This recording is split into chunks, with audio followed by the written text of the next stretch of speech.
All right, we are live. We are back. We are in 3 different parts of the country. I'm Joseph Mojo McCarthy with the Modern Day Alchemists. This is episode 24, which every time I say what number we're on, I just makes my one of these.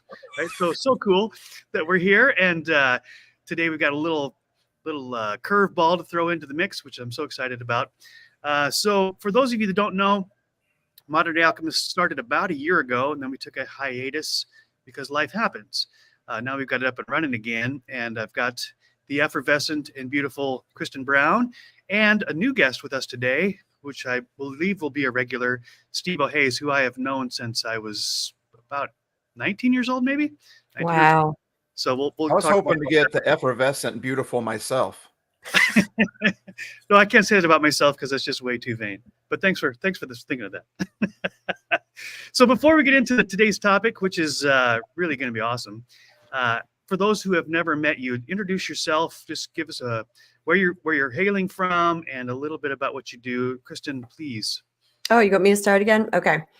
I am hailing from North Phoenix, Arizona. My name is Kristen Brown, and I'm a spiritual and intuitive healer, author, and mentor who helps people upgrade their relationships in life through healing their self-worth and reclaiming their personal power. To summarize, Kristen Brown is a badass. Yeah, exactly. Kristen, please tell people about your international bestseller. Oh, for Pete's sakes. Okay, excuse me. We always forget this, Steve.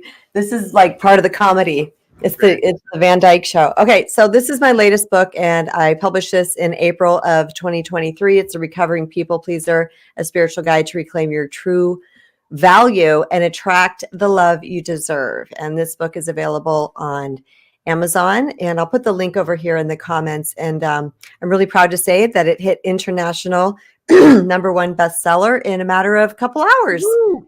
Getting a lot of great feedback. Yay! So I will happy. say I loved your latest video. I think it was your latest video you did on badassery. You talked a little bit about the book and what the point of the book is, and I would recommend people go to that. That's on your YouTube page, right? Yes. That video it's the latest one. I actually put the link here too in comments. It gave a pretty good description, I thought, of what your book is all about. Thank you. Yeah, you'll find that as Kristen speaks, the words of her book come right out of her mouth, because it's not a book that came from her head. It's a book that came from her heart, and so for sure, I get a lot out of that. In fact, I feel like I've read the book because I've heard Kristen talk so much. All right, so I Kristen, sent you one. You haven't read it yet, Mojo? I know I don't want to touch it because I might mess it up, so I just put it in a frame and I let it hover above my computer instead. So you can get KB's book there at the link go.ht/book, courtesy of our friend Daryl Ledyard. Yes, right. Daryl. Okay, Steve Hayes, you are new to this particular forum, not new to me, not that new to Kristen, but we're so glad to have you here. So for those who have never met you before, give us a little overview as to what you're about and where you're broadcasting from today. I was afraid you were going to ask me to go next. I mean, like, you asked Kristen to go. Who else am I going to ask? And she doesn't just say that she's a badass. I could compete with that. But she says she's a badass, and all these words and all this terminology that I'm like, and I'm supposed to go next. Hi, my name is Steve. And took me a long time to write that elevator speech, Steve. Oh, just saying. It did.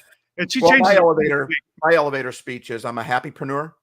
I'm here to help you navigate, activate, and advocate your happy life. And you can find us just by searching Happy Life Studios on just about any platform, and you'll find us. We believe that the happy we talk about isn't a happy where you get happy just because everything is going well. Our happy isn't reliant upon circumstances. It's reliant upon a choice that you make, a lifestyle that you choose to live. And we're here to help people be happy. I'm a helper. It's an acronym. I'm here to bring healing. I'm here to bring encouragement. I'm here to make people laugh, and I'm here to make people ponder. I'm a messenger, and I want to help. So there's my elevator speech. And I just need to jump in real quick and say that I listened to my very first episode of your podcast, and I'm not lying when I say this. I enjoyed every minute of it. Just the way you present your words, the story, the whole thing was just so beautiful. I highly recommend it to people. Thank you. I appreciate that a lot. Mm-hmm.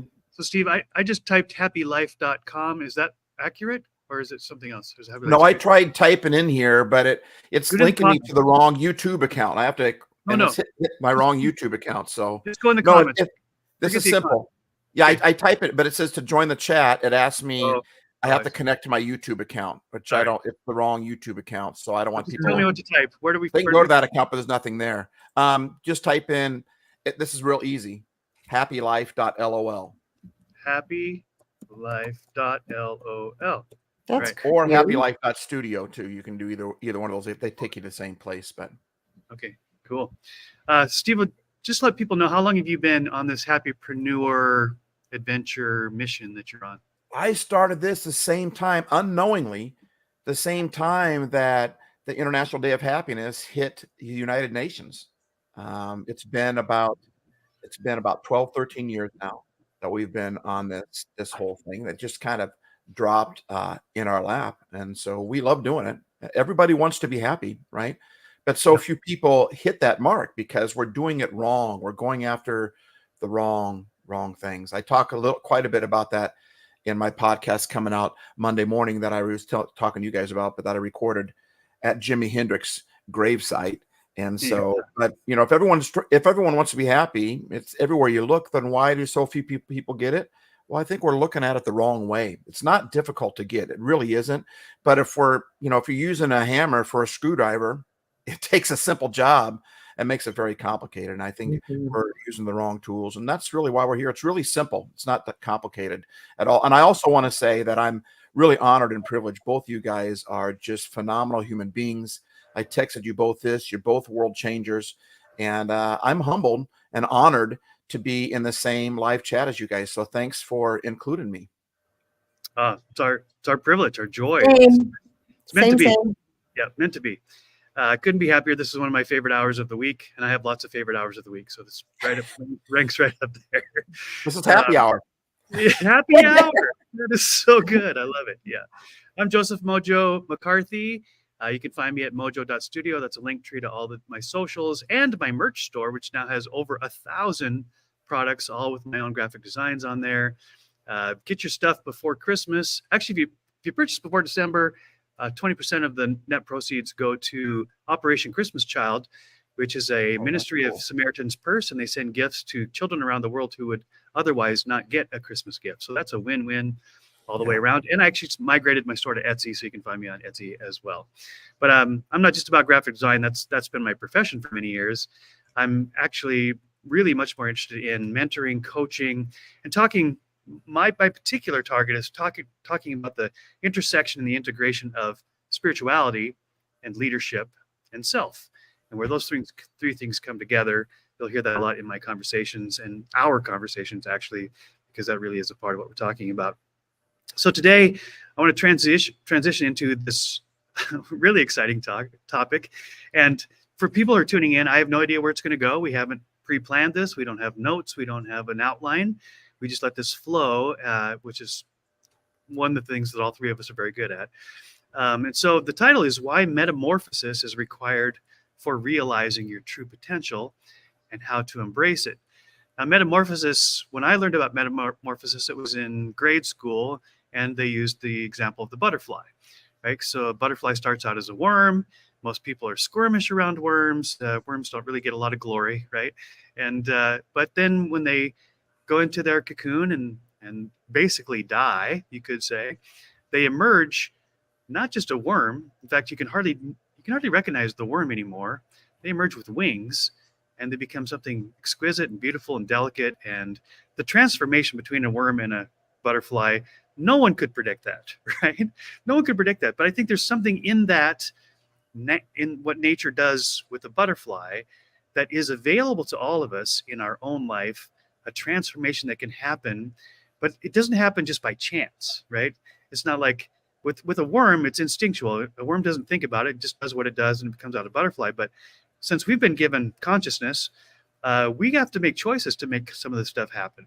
So what Kristen and Steve and I want to talk about today is how do we embrace this idea of metamorphosis? Why should we? And then how do we cultivate the change that we want to see in us so that we can really come out the other side of darkness into a place that's beautiful and amazing, and we can hardly recognize ourselves on the other side, right? So I'm going to pass this off to Kristen and let you start in on the metamorphosis path, and let's see where it goes. Wouldn't it, by the way, wouldn't it be nice if sometimes it'd be nice to not have that conscious choice that makes us human, right? Wouldn't it be nice if it just happened naturally? Like a caterpillar doesn't think about, I'm going to be a butterfly one day. It doesn't think about, I'm only a caterpillar. It just happens. They go through pain. They don't even think about it. Boy, I tell you what, it sure would be nice to have that kind of To not have to go through the pain. Yeah. Yes and no. Yes and no. I agree. Well, however, I heard that the caterpillar actually completely deconstructs and turns into like mush before Really? it actually turns into the butterfly, which is what happens with us sometimes, I would say. I resemble that. The first thing that comes to my mind when talking about this is I did a little meditation before we started because I had a pretty hairy day and I was like, I need to get myself in my Zen. And just this word came in. I just said, thank you, God. I was like, that's exactly right. And it was not something I had thought about saying. And that is the harmful narrative that is out in the world today. And this is what it is. People don't change. How many times have we heard that someone's talking about somebody and they're like, well, people don't change. And I find that to be an extremely harmful narrative because I do know people do change. And I've seen narcissistic type people change. I've seen verbal aggressors change. I've seen people do tremendous amount of change. In fact, my mother said that, she grew up in Cuba and she said one of her father's friends had such anger problems that he beat a man one time, like inches from his life. And she said at that moment, the man said no more. And he decided to never do that again. And he never did. So I would like to encourage everybody, if you think you're stuck, if you think you can't change, if you're like, I've been this way for 40 years, this is who I am. I just want to introduce the concept, the idea, and the perception shift that you can change. We can all change. It is just a choice. And choice is one of my favorite words because it's our freedom, it's our free will, and we do get to decide what we want to experience in life. But it takes that conscious choice to make that decision, like Steve was alluding to. Like, wouldn't it be nice if it just happened for us? It would be. But then we wouldn't be learning and growing, and we wouldn't be here on the spiritual journey and picking up everything that we need to pick up. But I'll just say this one last thing, and then I'll pass the mic, is I remember back in my youth when my parents, they were oil and water. I never knew how they hooked up, probably just to make us 5 amazing kids. But I just remember watching their relationship going, how did this ever even start? Well, at one point, my father said to my mom, I am what I am. I'm never going to change. I am what I am. And even as this really small girl, I remember thinking, wow, that's it? Like, that's as good as it gets? Like, all these bad habits or things that you're doing that aren't functional, that's it? And she told me this. I didn't hear it out of his mouth. And well, guess what? Years later, I was in a relationship, and guess what the guy said? I am what I am. I'm not going to change. And I was like, this is not the person for me, because I want a person who's in flow. I want a person who wants to evolve and shift and take in new perceptions and grow into the best version of themselves. Not only do I want someone who does it, but me, I want to be that person that does that, because I do know that I'm not who I was a year ago or even last week, because I want to become and move into that better version of myself. So 2 thoughts before I pass this on to Steve on what Kristen just said. One is this quote from Henry Ford, and I've used it many times. And Henry Ford said, if you believe you can or you believe you can't, you're right. Right? So you hear somebody, and I know many of these people say, I am what I am, I can't change or I won't change. Well, they won't because they believe they won't, right? Mm-hmm. But they can if they believe they can. So, and then I think of Popeye the Sailor Man. I am what I am. Olives, right? And you just have to accept me for that. So, but there's this tension, this dynamic here between, there's part of us that wants to be embraced for who we are, so that we're not trying to become something else for somebody else's approval. I get that, and I've thought that my whole life, right? I'm just now freeing myself from that paradigm. On the other hand, the truth is, none of us can stay the same, because the only evidence of life is growth. So you might say, I am what I am and I will never change, but change is inevitable. either you change or you die. That's just the way life works. So I just want to throw that over the top of what Kristen said, and now hand it off to Steve-O. Steve, what thoughts come to mind as you listen to this idea of metamorphosis? Yeah, complete. First of all, first thought is I completely agree. You were spot on, Kristen, as always, and Joe as well. A buddy of mine always said, I love change. He says, people say I don't love change, but I love change. Change it back to the way it was. Right. but change is it's normal. It's natural. And I think the reason why we don't love change is because the way we have our system set up, it's our normalcy, right? It's our normal. Change changes our normal. But if we make the mind shift to change is normal, then to not change is where the problem is. And I think everybody loves change. If you didn't love change, you wouldn't go shopping, right? Everybody that I know of loves to get a brand new car. Everybody loves to get new clothes. Everybody loves to go to a restaurant and eat. Everybody loves change. It's just, I think a lot of it is it's a perspective that we have. And I think there's something too with what you said about Popeye. I am's what I am's, right? Because when it comes to change, oftentimes we're trying to change how do I word this? We change who we are by, for instance, both of you two, I admire you, I look up to you, but for me to try to change into Kristen, that ain't happening. Now I can be a badass, I can be a world changer, but not like Kristen. God already made a Kristen. He doesn't need to make another one, right? If he needed to make another one, he would have. He made me. So on the one hand, I see change as just making myself better. It's tweaking me to become the best possible person I could be. I try to be like Joe. When I go down to Southern California, Joe, I call you up, I hang out with you as much as I can because your outlook, your perspective is always so positive. That's one reason why I call you a lot. I want to hang around positive people because I hope that rubs off on me. But if I want to sit and compare myself to you and go, I'll never be like Joe, well, you know what? I just need to embrace that. I never will be like Joe. I don't need to be like Joe, but I can be a better version of myself. When people decide not to change, how's that quote go? They say, God loves you. He loves you too much. God loves you just the way you are, but he loves you too much to let you stay that way. And I think whether you believe in God or not, we should have that mentality about ourselves. Yeah. We should love ourselves exactly the way we are, but love ourselves so much that we know we need to change and we can become better, because when we become better, we influence all the people and we make the world around us better. Excellent, Steve. Good points. I'm not surprised at all. It's so good. You just brought all this good stuff to the surface, right? And so there's a lot of dialogue going out here in the world today. I hear this a lot, and I'm always studying personal growth and development all the time, and my antennas are very attuned to this. And there's some camps that say, I never make a mistake. I'm always right. I'm doing the best I can, and so I don't ever need to change because I'm basically perfect, is what they're saying. Okay. But I know they're saying with great sincerity, and I think I understand the spirit behind it. It's a matter of self-acceptance and self-forgiveness. Oh, okay. That makes sense. But I think it's a narrative that actually can be counterproductive, because I'm finding that anytime where I think I have arrived, that I'm perfect, I've got it together, well, then I quit striving, right? Why would I strive for something more if I've already arrived? Why would I want something better if I'm perfect, right? Those two things don't go together. So I love the way Steve phrased it, is that there's two things going on here. I want to love and accept and give grace to myself for who I am in the mess, right?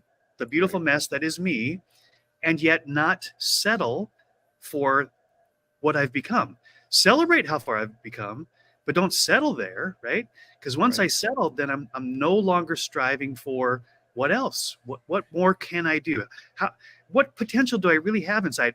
So I had the blessing and curse of being pretty smart when I was a kid, but as a result, the teachers and the coaches didn't push me because I was the best on the team or the best on the quiz team or whatever. So they're like, "Yay, Joe's our captain and you're doing great." And I was just kind of cruising through. I wasn't even working that hard. And I can't help but look back and say, if somebody would have said, "Joe, you're doing great, but what else can you do? What else you got in that tank?" Right? Who knows what could have happened, right? I didn't get challenged to reach deeper and say, okay, this is good, but is it the best? Is there something more? So I love that challenge of being content with who I am, but not complacent, because complacency kills. And you think about it, when perfection, that creates that creates a pressure. Follow with me for a second. It's like if you tell a little lie, right? Then you end up, over time, when you tell a lie, you've got to cover for that lie. And pretty soon you have all these lies and you almost become the lie. You begin to believe the lie, and it causes stress when you start a little lie. And then when you don't come clean and say, I lied, I was wrong, the stress builds and builds upon you. That's exactly what it's like when I try to come across as though I've got my act together. When someone acts like they got their act together, that's exactly what it is. It's an act, right? Because we're all broken. And all I'm trying to say is that for me, Joe, when I just realize that I'm not perfect and I make mistakes, sometimes just saying you're sorry, it takes all the pressure off. When you have to come across as I've got my act together, that adds a lot of pressure on, and that pressure doesn't get lighter, it gets worse. But sometimes the easiest thing you want to do, if you want to live a happy life, honestly, just realize that you're broken and it's okay not to be okay. Realize that you make mistakes, learn how to say, I'm sorry. Then you have to carry this act of, look at me, man, I've got my whole act together. Yeah. Kristen, jump in. Oh, sure. I'm going to piggyback on that because what you're saying is taking ownership, Steve-O. And as someone who does a lot of work in the relationship arena, that's the one thing that I tell people from go. I'm like, number one, take ownership, because ownership is soothing. That's the word I say. Like you said, like you take ownership, because when we, why are we fighting? We're fighting because someone's been done wrong. The other person's not owning it. And this person is trying so hard to be treated correctly. And this person's just not owning it. Right. And this causes all of this mess. But if someone just goes, you're right, my bad, I apologize, let me make amends to you, there's really nothing else that happens. But the problem is, if the fight goes on and on and on and on, now there's all these tens of thousands of horrible words and exchanges and loud voices that have happened in the week, right? But if you catch it when it's small, it just dissipates. So that was the first thing I wanted to say about that.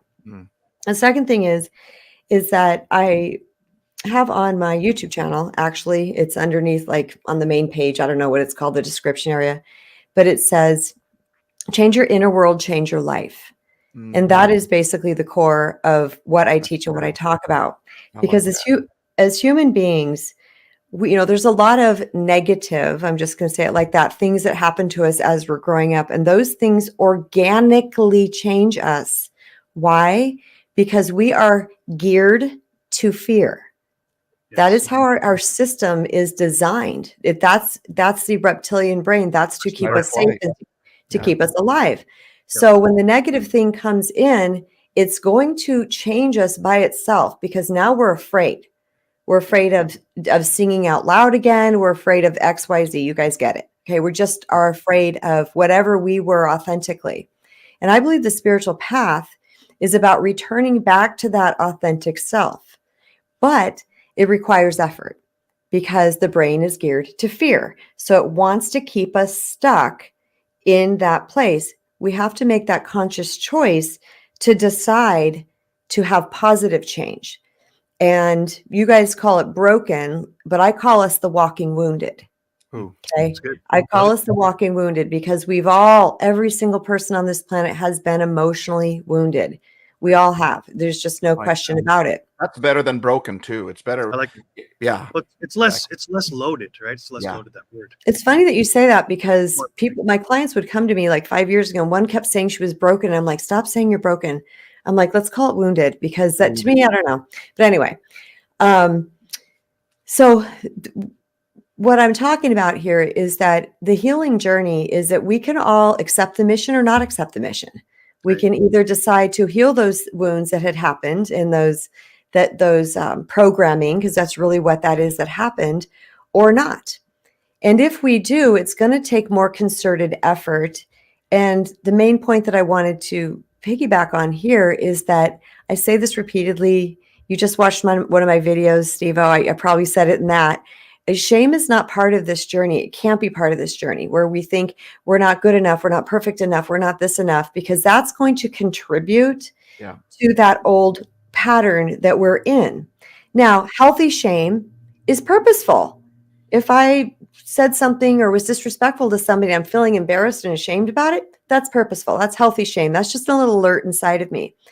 But that part of us, that programming of I'm not enough, I'm unworthy, there's something wrong with me, that type of shame isn't going to help us. However, that type of energy does not go away on its own. That was put into place organically, but it's our job to make the effort to move towards the healing. Yeah. So I interchange the words change with healing, change/healing, because it's all what promotes us. Yeah. And I see healthy shame versus unhealthy shame as one says, I did wrong. The other one says, I am wrong. Yeah. And that makes me want to cry. Actually, I'm feeling I know, that right now sad. because there's a lot of people out there. They feel that I'm wrong. I'm broken. No, you're wounded, and I think, you said it does cost us something, but I want to say to everyone that's listening right now, you are worth it though. You are worth that cost. Right. Our world needs you to be less wounded. Our world needs you to be the healthy you, because you make a bigger, what I always call the happy you, right? The healthy you is a happy you. When you're healthy, you're happy, right? And when we're happy, when we're healthy, we live completely different, and the world around us changes. But I just want to say that, yeah, it does take some effort, but you are definitely worth that effort. And when when we don't buy something, it's either because we don't have the money or we don't think that thing is worth what they're asking. But you are of high value. You are of great worth, and you are worth every little bit to make you on your path of healing. 100%. Yeah. So there's a big difference between I made a mistake and I am a mistake. Yes. Right. Exactly. And a lot of people, me included, get that mixed up sometimes. Admitting my mistakes is not saying anything. It should not be saying anything about how valuable or worthy I am as a human being to be loved and to be loving. And I don't know where the disconnect is in our mind. Kristen may know more about this than I do because she studies this, but how my brain takes I made a mistake and turns it into I am a mistake. To me, it's hellish. It's insidious. It's some sort of spiritual dynamic going on there, and psychologically and all this kind of stuff. So I want to pause here for a second so that people can absorb this. Yeah. You've made mistakes. We all have. Nobody is perfect. That is actually. You know why we make mistakes, Joe? Sorry to interrupt you real quick, but we make mistakes because we're trying to do something. We make mistakes because we're moving forward. We make mistakes because we're putting effort towards something. We should be applauding ourselves, patting ourselves on the back for that, not because if you don't make a mistake, it's because you never tried anything, right? Yeah. The worst thing is we fall because we're trying to walk, because we're trying to run. Jump in there, Kristen. I'm going to look up a passage. Please take over here for a second. Oh, okay. Well, this is making me think of perfectionism. And perfectionism is rooted in the I'm not enoughness. So to answer your question, Joseph, like where does this all come into play? Like where did we pick up this notion that we're not enough or there's something wrong with us? Is when we're coming up through life, and I won't get into all the details. I talk about it all over my channel, but we're coming up through the brainwave states. We start off in Delta. That's why babies sleep mostly. That's 0 to 2 years. 2 years to 6 years is theta, where you start to become waking up to the outside world. When you're still in Delta, your divine perfection. You don't have any question about your worth. But then you go through theta and you're kind of starting to wake up to the outside world a little bit. Then from 6 to 12, you're entering alpha. So you're really starting to be aware of the outside world. Well, at this point, we start to receive messages from the outside world that there's something wrong with us or we're bad. It's with the no's that we're getting. And by the way, I want to disclaim, a lot of people blame this on the parents. And yes, it can be some parents, but it's not always parents. It can be society. It can be the neighbor kid. It could be somebody else in your life. Like we'll just pick up these messages. Like someone will say something. I remember my brother used to pick on my toes. And he would say, lanky toes. And he'd call my toes these things. So my whole life, I thought there was a problem with my toes based on one thing, one time. I didn't wear open-toed shoes unless I was at the lake or something till probably my 30s. And then everybody was like, you have the prettiest feet. I'm like, really? I spent 30 years hiding these things and people think my feet are cute. But my point is then we start just from a little message that comes in, and it's now processed through the newly forming ego that's happening between 6 and 12 years old. We're moving away from our spiritual, our true essence of a divine soul, right? We're starting to move away from that because the brain is forming, and it's forming defense mechanisms and protection, these type of things. So we start to bring in all these messages that tell us there's something wrong with us. And I promise you, everybody has this. So anybody who's thinking like, oh my God, I'm not alone. No, you're not alone. I'm raising both my hands very high. I know Joseph is, we've all been there. This is the whole thing. And this is what the path to healing is to recognize, you know what? I picked up some junk along the way, and it's time for me to clean this out. And the good news is that it is clean outable, because all that is programming. Because something was repeated in our brain, it formed a groove, it formed a neural pathway that the brain will keep going to. It's the Audubon. It's the easiest route to take. And all it takes is for us to shifting that and to start a new neural pathway. And sometimes that's harder. Sometimes we need to tap. Sometimes we need to do EMDR. It depends on what the person is going through. But once we start to reform that new neural pathway, this goes away. And this might sound shocking to some people, but that automatic I suck, that automatic something's wrong with me, that's pretty much gone. I don't go down the shame toilet bowl anymore because I've done the work. Now, am I aware when I've done something that I shouldn't have done? Yes. Yes, I'll feel healthy shame, but I'd no longer just go, I completely suck, just in general. Now, I know sometimes in life, there's things I'm not that great at. I might be like, wow, I'm not really great at this. That's a different story, because that's just recognizing where my skill level is at, rather than thinking the whole entirety of who I am is flawed. Is never going to get better, because A Course in Miracles says this quote, and I love it. And I will pass the mic after this. It's one of my favorite quotes of all times. It says, all children of God are special, and no children of God are special. Mm-hmm. So what does that mean? We're all created equal. Every single one of us, no matter our skill set, our looks, or anything about us, we're all 100% equal. Right. Right. And I think, to answer that question too, while you're listening to you, Kristen, is I think the reason why when we make a mistake, we say, I am the mistake, is because I think it has to do with the DNA of what we really believe about ourselves. I think that comes from insecurity. And I'd like to know what you guys think about that. But if you throw something at Teflon, it doesn't stick. But you throw something at Velcro, it picks up everything. The clothes we wear picks up all the, anyway, when you're insecure, it's like Velcro. And when people look at you the wrong way, or they, and I struggle with that myself, right? My whole life I've been told I just don't fit. And so, like with your toes, Kristen, the same thing was with me. I've just been a different type person, but the truth is we're all a different type person. But when I'm insecure, it's like Velcro. But when I'm confident in who I am, and I realize that all children of God are special and no children of God are special, that's like Teflon. It's like you throw stuff at someone who's confident in who they are. They know that they're wounded, or they know that they're not perfect, but it doesn't affect them. But I think one reason why we say I made a mistake, so therefore I am a mistake, is because we're insecure. You guys agree or disagree with that? Oh, absolutely. Yeah, I think it's rooted in insecurity for sure. And I love what you're saying about confidence. So confidence comes in lots of different forms. Brendan Burchard talks a lot about the competence loop, that as you get better at something, you get more confident. As you get more confident, you get better, and it feeds on itself. And I like what Kristen is saying. Like, I can admit that I'm not good at playing French horn. Well, I haven't played French horn for very long, but you give me enough time and effort and concentration, I can get good at it. And as my confidence grows, my competence will grow, and eventually I'd be a French horn player. It's not what I want to do necessarily, but that's how I became a great trumpet player. When I started playing trumpet, my mom said I sounded like a cow in labor. Thanks, Mom. That's it, right? Like she said, like for the first 2 months. Yeah, for the first 2 months, he was like, rah, rah, rah, right? But you didn't tell her she looked like a cow in labor, did you? I did not tell her that, because I would not be here to talk to you if I had. It would have been the last words out of my mouth. But anyway, but I didn't give up, because this is something I wanted to do. I wanted to become a good trumpet player, and I really loved this idea in my head. It wasn't reality yet. It was just a vision, right? And so I worked through the notes and the problems and all the issues. And I didn't, interestingly enough, in all my insecurities, I didn't say to myself, I suck, I'll never be a good trumpet player. I said, how do I fix this, right? How do I get better? And I didn't have private lessons back then. We couldn't afford them, but I just, and we didn't have YouTube, so I couldn't get lessons online. I just had to work it out. I just had to stick with it and play with it. And yes, I sounded awful for the first couple of months. By the end of my first year, I was playing the Star Spangled Banner at my school in 6th grade.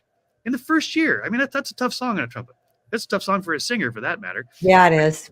And then I ended up traveling the world as a trumpet player, and I had no idea.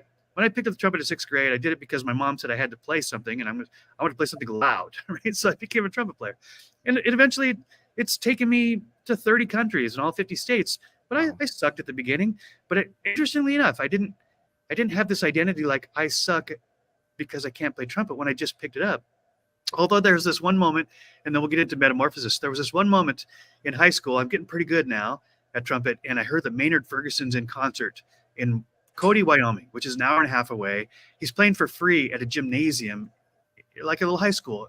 And so all of us who were playing trumpet were like, Maynard Ferguson, he's like the best trumpet player. He's the guy who don't, if you don't know this, he played the trumpet on the Rocky theme, Gonna Fly Now. He does the full-on solo. He's blowing notes I didn't know trumpets could make, right? So we hop in the car and we drive down to Cody, Wyoming. It's a pretty small venue.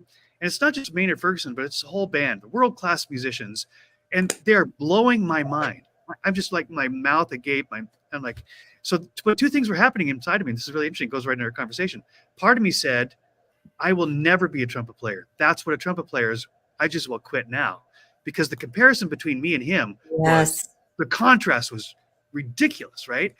But then there was a little voice inside of me that said, Joe, Maynard Ferguson sounded like you at one point, right? He isn't what playing. A great line. He isn't playing Gonna Fly Now in his first year of trumpet play. We never picture that though, do we? No. And I love this. This still helps me. I mean, I can feel goosebumps right now as I tell the story. A little voice inside of me said, you got two choices. You can quit and say you suck compared to Maynard Ferguson, one of the best trumpet players on the planet, or you can remember that Maynard Ferguson started just like you. Right. He didn't know what he was doing when he started, but he stuck with it and he believed in it and he became really good. And now I can't do Maynard Ferguson's solo, but I can play Gonna Fly Now and I can sound good. And like I said, it turned out to be my passport to the world. So there's something really important in what we're talking about here. And that is if I take my faults, my failures, my shortcomings, or my imposter syndrome, and I turn it into my identity, then I have actually cut myself off to the possibilities of becoming good at something, right? But if I see that as, okay, this is where I am now, but look at where I can be, just standing at the bottom of the stairs and looking at the top of the stairs and saying, I bet the view's great up there, doesn't get me to the top. What does? I take a step. And I take a step and I get tired and I take a drink and I take a rest and I take a step. And sometimes I slip and I skin my knees, but I can't get to the top unless I climb the stairs. So I wanted to read The Man in the Arena and then we'll get to, so Theodore Roosevelt said these famous words. It's not the critic who counts, not the man who points out how the strong man stumbles or where the doer of deeds could have done them better. The credit belongs to the man who is actually in the arena, whose face is marred by dust and sweat and blood, who strives valiantly, who errs, who comes short again and again, because there is no effort without error and shortcoming, but who does actually strive to do the deeds, who knows great enthusiasms, the great devotions, who spends himself in a worthy cause, who at the best knows in the end the triumph of high achievement, and who at the worst, if he fails, at least fails while daring greatly, so that his place shall never be with those cold and timid souls who know neither victory nor defeat. Yeah. The Man in the Arena. Yeah. Okay, so I think we've painted the picture pretty good about what the worm looks like. How do we get to the butterfly, right? We've been kind of this is unintentional, but I think we've set this conversation up really well, and we're maybe 2/3 of the way to this conversation. So how do we go from I'm the worm, but I want to be the butterfly? What is that process? And I know it's very personalized, but there are some things in common as well. So who wants to jump in and just talk about the transformation process? I'd like to jump in real quick and talk about the word failure. Yeah, because I think that is so important on this journey. This is interesting because it's very organic, Kristen Brown. I never attached to the word failure. I never thought I was a failure. It just wasn't a thing. It literally was just not in my brain, my life, my narrative. Because when I moved forward in life and I was starting to listen to coaches and take group programs and these type of things, they said, you're going to fail. You're going to fail. You're going to fail. You're going to fail. And I remember sitting there thinking, I am? Like, I'm going to fail? Because to me, fail means done, over, kaput, end of story. Right. And I was like, well, that doesn't feel good to me, because the way my brain looked at failure is what they're talking about is, oh, that didn't work. Let me try something else. Mm-hmm. That's literally how my brain saw things. So when the world started to, and I just, you could call it resiliency if you want, but I just think I didn't see, the word failure was never even in my language. And this is not because I had parents telling me how amazing, this just literally was not my language. But then when I started to hear that I was going to fail, guess what? That negative voice came in, you're going to fail. And I was like, oh shit, I'm going to fail. Yeah. Like, oh my, I better look out for that, because that's going to come. Change your focus. That's that negative talk I was talking about, that negative information that came to me. And I had to take some conscious time and energy to shift out of that mindset that I was going to fail and just go back to old Kristen of, oh, that didn't work. I'll try something else. You see what I'm saying? Yeah. The one thing that it's funny that you brought up imposter syndrome, because I wrote that down right here. And I had just did a video on this, and it was called How I Overcame Self-Doubt and Imposter Syndrome. And one of the things was to stop comparing. So I'm going back now a ways from Steve talking, you talking. But the comparison, we just need to take comparison out. This is what I said in my video, like, don't even make that a thing. If you start to feel yourself comparing, it is natural. It's kind of something that we try to do. Yep. But if you start to feel yourself comparing, you got to stop, cancel, clear. You got to say, nope, not going to compare, because every single time I compared, like you did to that trumpet player, I felt small. I felt worthless. I felt like the mountain was too high. There was no way I could get there. And then, well, maybe I could get there, but what if I don't have the talent? What if I'm missing something? There's all these things that came up. So for me, just that whole just not comparing thing is a really big step in the right direction. And it's a big ask. It's a big ask, because our brain wants to compare. It's part of survival as well. But do your best. Just when you catch yourself doing that, don't compare yourself. Well, and it's apples to oranges too, right? Yes. When I'm comparing myself to somebody, it's either because I'm feeling bad about myself. So I'm saying, man, I'm not like Kristen. Man, I'm just not. Well, I'm comparing my weakness, and I see somebody else who has that as a strength. So I'm comparing my weakness to their strength. That's not fair. And the other is just as dangerous, when I'm comparing myself because I have more money, or because I'm more powerful, because I'm in this position, you're not. And then I'm comparing my strength to their weakness. And either way, it's very, that comparison monster. I agree 100%, Kristen. It's a monster, man. It's the Halloween season. I mean, it's a demon, man. It is brutal. That comparison monster will eat you up and spit you out, and destroy you faster than anything else. And it's false information. That's the thing. You're I said. right. It's false. Exactly like you said, apples to oranges. In fact, it's funny that you say that, because after, when I was watching that video, I was thinking, I forgot to say apples to oranges, but that's really what it is, because we are incomparable. Yeah. Yeah. So I've even heard Oprah Winfrey say herself that people come to her all the time and say, I want to be just like you, when I grow up, or when I get, and she says, please change that narrative. The world doesn't need two Oprahs. The world needs you to be the best you can be. And Oprah, who's at the top of her game, rich and famous and powerful and all that kind of stuff, she's fully aware that she was designed to be Oprah. And so she's doing the best Oprah she can do. But the last thing any of us need to do is try to be Oprah, right? She was designed to be Oprah. Right. So it's funny. We've quoted Theodore Roosevelt, who did The Man in the Arena. I can't remember how he's related to Franklin D. Roosevelt, but I know they're in the same family. But Franklin D. Roosevelt, a former president, also said, the comparison is the thief of joy. Yes, it is. Comparison is the thief of joy. I don't want that thief in my life, right? Don't be stealing my joy.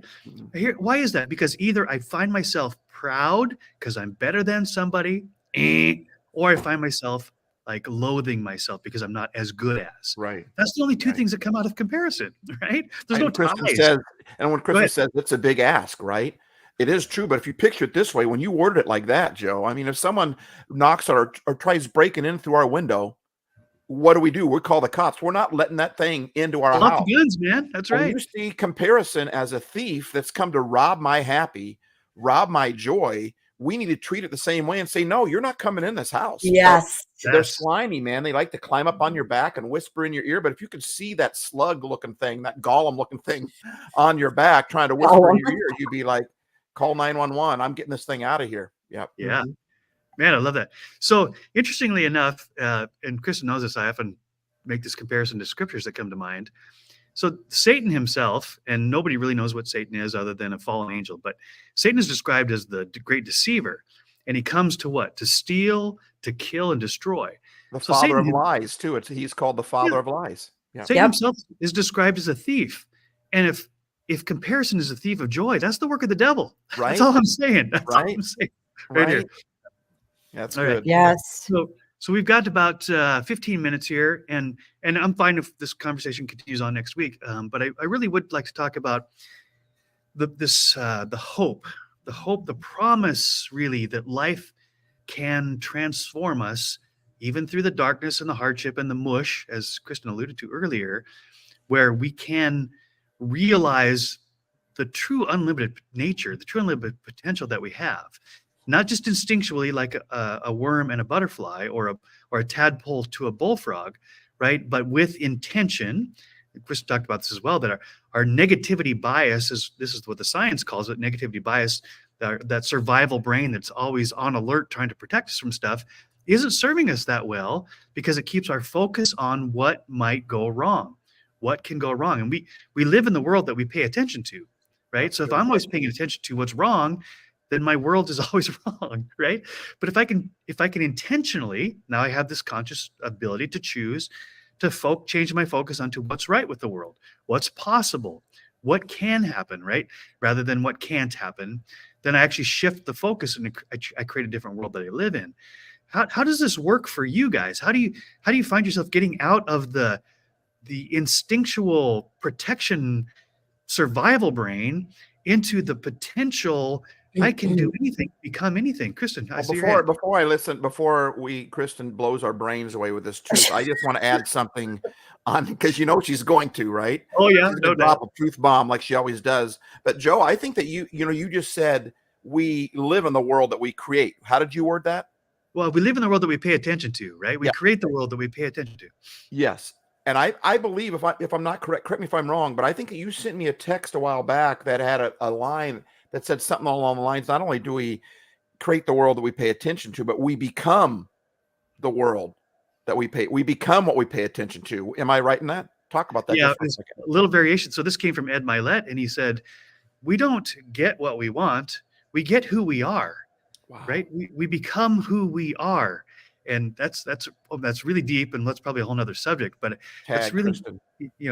We're often out there trying to find ourselves out there, but ourselves are in here. This is the only place ourselves are.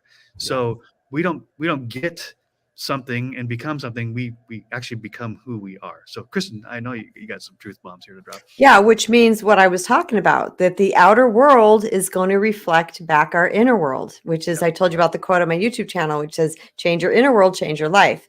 And this is what, you asked about 5 minutes ago about the metamorphosis, talking about the metamorphosis. And I just really want to simplify this for people, because it seems like this big, daunting, crazy, scary, oh my God, I got to change.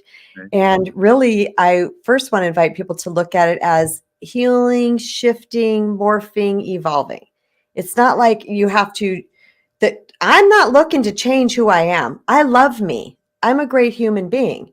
However, I'm looking to upgrade my life and relationships. Right. So when I talk about metamorphosis, the shocking thing that might be for people is that my metamorphosis happened organically through perception shifts. It was just one. Say that again. Say it. It's mind blowing. Say that again right there. So good. What did I just say? You said my metamorphosis happened organically through perception changes. Shifts. Okay. Yes.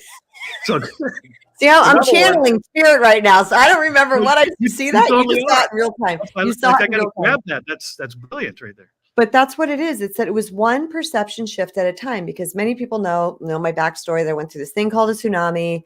I was like at bottom. I knew that I needed to stop having the same pattern and experiences in my life. I asked God for help. I did not go to a therapist. I did not have a coach. I didn't even know what coaches were, but I started to read and study spiritual and inspirational literature, movies, anything that felt good in my spirit. And when something came in that resonated to me in my heart, like I'm not just saying it was an idea that I liked, when I felt it, when I felt a ringing true, I adopted that perception. That's it. And then the next one came in and I adopted that perception and the next perception, until, and this is what I think is most important for everybody to understand, and it substantiates the Ed Milet quote and my quote that I have on my website or YouTube channel, is that what happened is that I organically, without even trying, I didn't have to make myself do anything. I just started showing up differently because the foundation of my thinking, the foundation of my programming was changing. Yeah. And that change, when our thoughts change, our behaviors change. We're going to act differently. So in the case of feeling not valuable in the world, well, how is a person that does not feel valuable in the world going to act? Let's think of a woman that she meets a guy online. He says, I'll come to your house and pick you up. She doesn't have the value to say no. She'll say, okay. And she does something that's dangerous, right? But a woman with value will say, no, I will meet you at the restaurant. She'll wait till he goes in first. I mean, she's not worried about what he's going to think. Okay. There's a million examples I can use, but I wanted to have a profound point that when we start to think differently, our behaviors start to change. And being a girl that was such a hyper people pleaser and, trying to get everybody to like me and make sure I didn't ruffle any feathers, when this started to change for me, this was so organic. I did not consciously say, I'm going to do something different. My body just did something different. Mm-hmm. So the way we heal is by healing our brain and changing our perceptions from things that are disempowered and rooted in unworthiness and shame and fear and all those things into something that is of capital T truth. The work will be done for you because your programming is going to change. Yes. So I want to, before I give this to Steve, I want to make a point here that Kristen's talking about your brain and your mind, and those are not the same thing. People use these interchangeably. Your brain is actually the gray matter and the wiring, the neurons. It's the physical thing that's going on there. And Kristen has already made a really good point that you can rewire your brain. But how? How do you do that? You do it with your thoughts, with your mind. So your mind can rewire your brain. And I don't know if I'm being super clear on this, but mind is not just the physical brain inside your head. Mind is what's going on. It's the thoughts inside of those things. Right. And by changing your thoughts, you actually physically rewire the neural pathways in your brain. There's physical evidence of this. I'm not just making this stuff up. I've studied this, right? And Kristen can corroborate it. She's heard it from some of the great minds of our time. So, and this is a little esoteric, right? Because where do thoughts come from? That's a whole nother question. But we can generate thoughts through our focus, through our words, through meditation. There's lots of ways to do this, where we change what we're thinking. First, we have to be aware of what it is we're thinking, because we think the default pattern, which is generally protection, negativity, comparison, all the things we talked about, which keep us down in the worm category. But to climb into a new me, I have to be aware of my thoughts and say, that's not me. This is a really powerful phrase, and I've heard this now from a few different people, and it catches my attention every time. That's not me. That can never be me. Maybe that was me, but that is not me any longer. And I am declaring with my mouth, which is a mind thing, right? I can only speak what I think. So my mouth is saying the words in my head and telling my brain, change your patterns, right? That is not me. It's not my identity. That can never be me because, and I just fill in the blanks. And at first it sounds like magic words, sounds like I'm hooey, it sounds like, you're insane, but your brain just listens and says, okay, well, who are you then? And that's when you start filling the blanks with something much more powerful, much, much better. Steve, jump in there. I know you got some thoughts. Yeah, something physiologically happens when our body hears our mouth speak. And so it feels weird, but why does it not feel weird to say, oh, I'm such a loser? I've never been good at that. Because weird just means you've never done it before. Honestly, weird means it's just new to you. But we've gotten so used to cutting ourselves down that that it doesn't sound weird, but it sounds weird for us to say, that's not me. That used to be me, but it's not. Just because it sounds weird does not mean it's wrong. Weird does not mean wrong. It means it's a new practice. And I love what Kristen said as far as her change happened organically. You guys remember a long time ago, the bumper stickers that came out that said stuff happens, only stuff wasn't the S word that it said, right? Right. Yep. And that word was much more potent then than it is now. Right. But I like the whole concept of change happens. Maybe we need to make a new bumper sticker that says change happens, because change just happens. Number one, you're not going to stop it. Okay. But number two, instead of focusing on the change, that's daunting. I got to change. I got to change. That's going to be difficult for me to change. However, I had a friend that said this, and I've used it for years. I've used it for decades now. Right choices always bring right feelings. And I added on there, but not always right away. But Kristen wasn't even worried about change. Well, rewind. Say that again, Steve. Slow it down. This is real good. Okay. Right choices always bring right feelings, but not always right away. So Kristen wasn't trying to change. She just said, I don't like my mentality. I don't like how I'm feeling. I don't like what's going on in my life. So I've got to change my perception. And when you start making, instead of going, I don't want to feel this way anymore, it's the same thing. I don't want to feel this way. I don't want to feel, it's like, what about Bob? I feel great. I feel good. I feel wonderful. And he's sitting there repeating that mantra, hoping it's going to make him feel better. Instead of focusing on trying to change how you feel, instead of focusing on trying to change how you act, just make some right choices and the feelings will follow. When it comes to change, you monitor and adapt. Life, like Kristen said, life happens and negative things happen to us. What do? You monitor that. Like Joe said, you figure out, what am I thinking? What am I feeling right now? Monitor that. And then you adapt to that. You change that. You make a right choice concerning that. And then you naturally become a happier person. You naturally become a changed person. You naturally become a healthier you just by changing your mindset, not your brain, but your mindset. That's the other thing too. You can try to rewire your brain. Guess what? Good luck on that, right? But if you just change a perception, one perception, what can you come out of here today after this talk? What's one thing that you can start saying out loud and your body can begin to hear?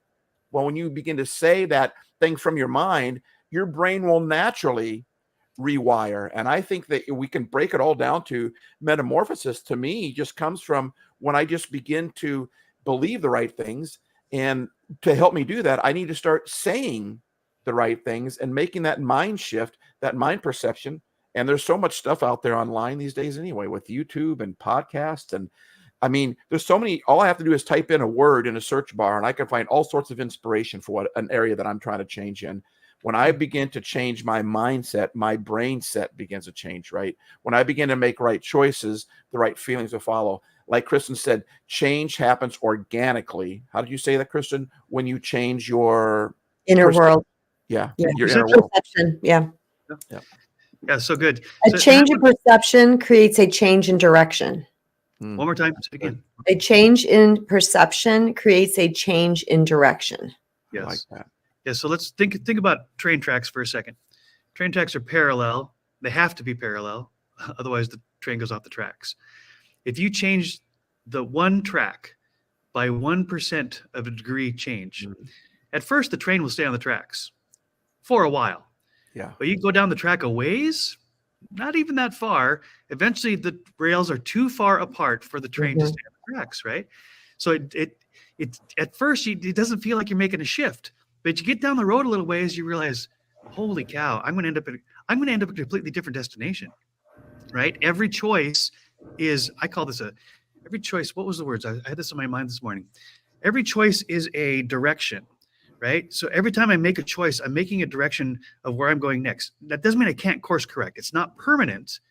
But if I change even my perception and my thought process and my behaviors, as Steve said, by 1% change, it won't feel like a change at first. But I'll get a little ways down the road and I'll realize I'm heading in a different direction. Right? That's the power of what we're talking about. And so metamorphosis is not instantaneous. And I think this is really important for people to absorb.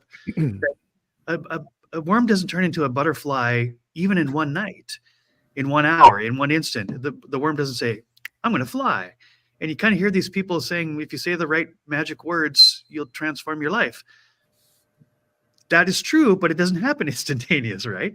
It is a process. And sometimes the process is scary. It's dark. It's mushy. It's ugly.